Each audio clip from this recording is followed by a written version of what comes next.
he's lectured with his head enclosed in a diving helmet.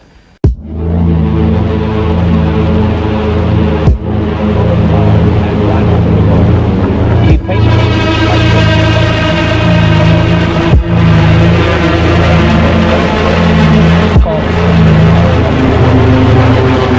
in contrast to this dreamlike picture, here is Dali's surrealistic commentary on the horrors of war. It's called The Face of War. And now an example of Dali's latest phase, the crucifixion, showing his current preoccupation with religious subjects.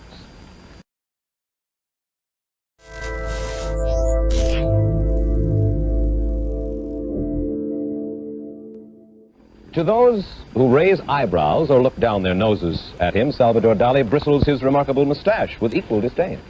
As he puts it, I cannot understand why human beings should be so little individualized.